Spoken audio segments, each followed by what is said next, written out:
One of the newest additions to my ever-growing airsoft collection is the Golden Eagle KSG. And where my obvious intentions are to run around in an indoor field with this thing just like I'm John Wick, there's one major issue. The barrel's threads are not even remotely close to anything we have available on the market right now. At least in terms of tracers, which is why I picked up the AceTech Quark K. Just to clear things up, this is not a sponsored video. I actually went ahead and purchased this used on eBay for a steal of a deal. And you remember when I mentioned in a previous video, I love proprietary upgrades. You see, out of the box, the Quark K is designed to work only with the KSG. It's modeled specifically for it. So there is absolutely no way, from my understanding, you'll be able to throw this onto any other replicas other than a KSG. And that tickles me for some reason. So there's a lot to unpack here with this package. It has a lot of really cool features that I'd like to showcase. You'll notice the first thing in the box is the Quark K tracer, and it is a massive, massive muzzle device. And then they also provide you with a tool. Now, something that I forgot to mention is this was originally designed and released when Tokyo Marui released their rendition of the KSG. When Golden Eagle released it, well, I don't really know if it's going to fit. But I picked this up months ago because I knew I wanted a KSG. I picked this up back like 7-8 months ago. And now I finally have the KSG to throw it on.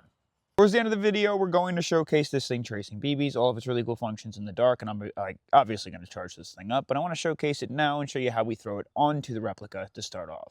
So it's one giant polymer brick. And you'll notice a couple buttons on the side.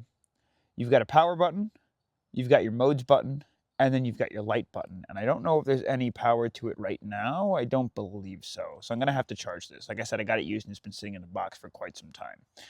Up in the front, you can see your tracer, and then, of course, the flash ring. So this is going to ignite like a flash outside, should catch some of the expelling gas that comes out the muzzle of the barrel. And a flashlight, which from my understanding also has a strobe function. And being that this is a used piece or a used product, it's really in pretty solid condition, actually. Doesn't look like anything's like too worn out. There's a couple scratches and whatnot. It's also got some porting up on the top. And it should come into two pieces. If you twist this off to the right and pull it back, you'll see some of your like little charging ports.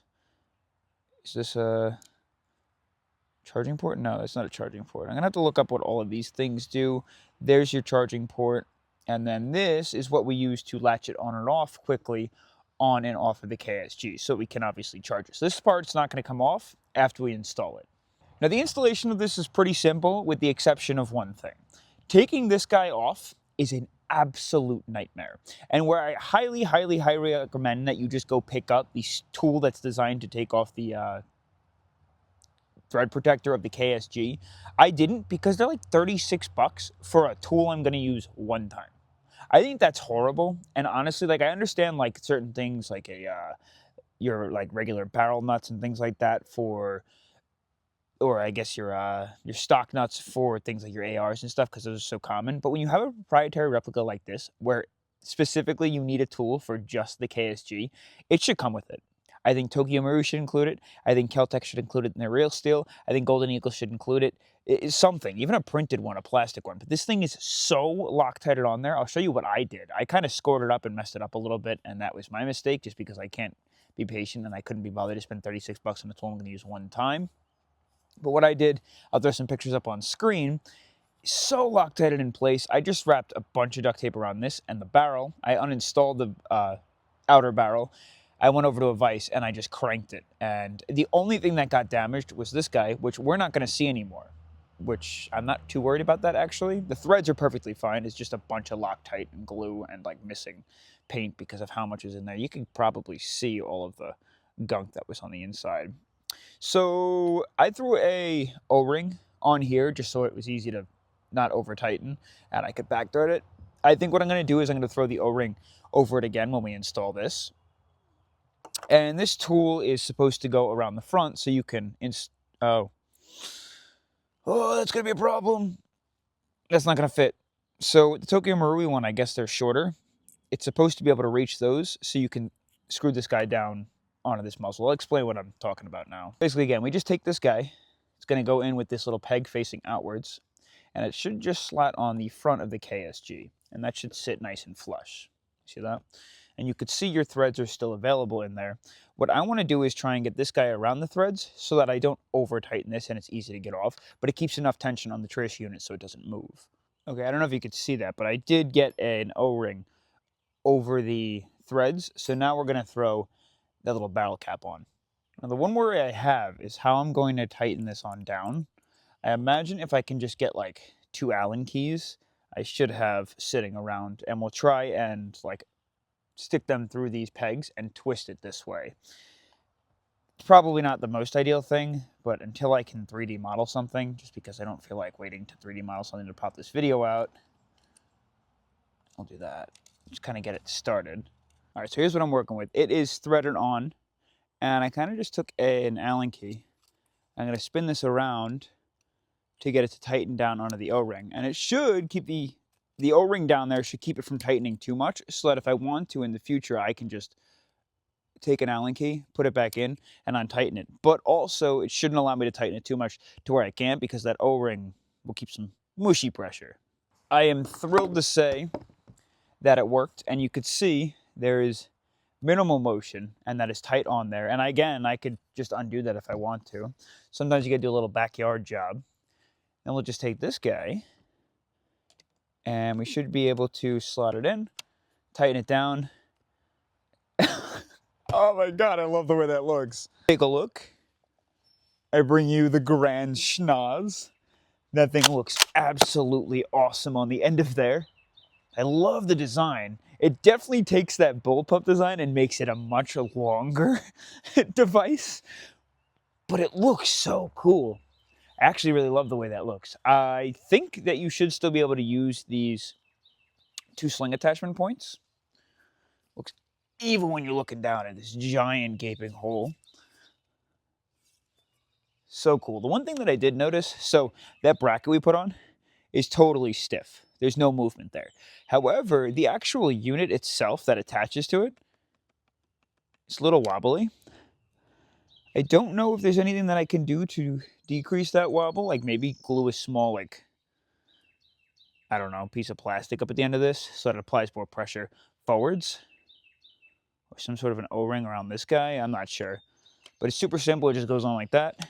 Latches, take it off, and you can obviously just charge it. So what I'm going to do is I'm going to charge this guy up, and we'll come back to you again at night, and then we'll kind of wrap things up at the table. You can see we are outside now with this tracer unit, and if we take it off for just a second so I can show you what I noticed, there's a couple different buttons on here. So this small button up at the top is actually your power button, and then this is your modes button, which will change if you want just like the tracer, if you want just the flash, if you want the tracer and the flash, what colors you want. And then these buttons on the side will change your flashlight on, flashlight off. This one is like more like a press and release, and you can change that between a strobe function as well. So if I'm just going to pop this, we'll pop it on to start off. Now I figure we'll just throw this back onto the KSG,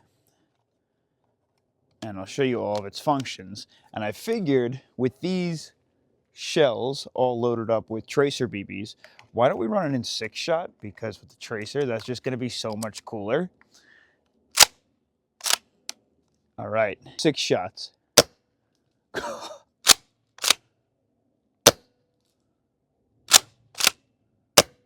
That's just the one. I'm going to pop that shell back out. And obviously you could see the tracing of the rounds. Another thing that I want to show you is that flashlight function. So I'll go ahead and turn the lights off. That is like the general flashlight power. See that? It's the hold and release. If I move my finger to the front button, I can press and release. And then I can also turn it to that strobe function. If you could see that.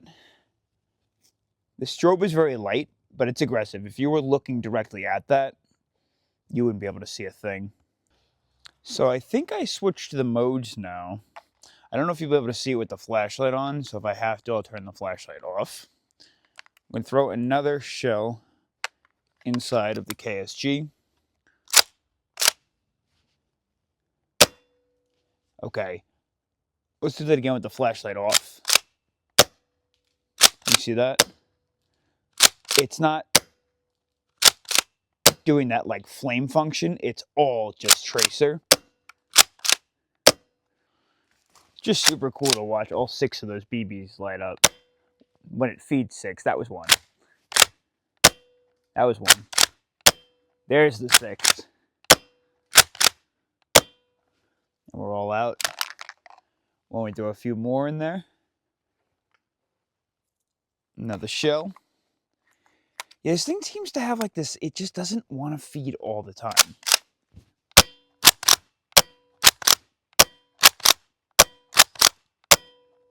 You see we fly out of those BBs quite quick.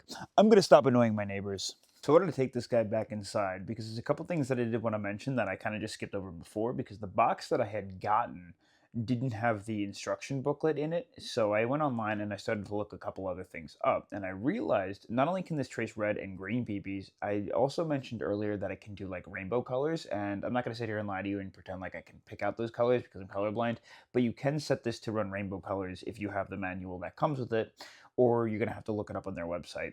But this front button as well, since there's like the on button and then there's like the press and release button, this one is a motion censored flashlight, which means the beam will only stay on when it's pressing or pointing forwards. But if it's like a gyroscope in here, if it's pointing upwards or it's pointing downwards, it'll automatically turn off the flashlight. So it'll only turn it on if you point it at somebody, which is really cool, actually.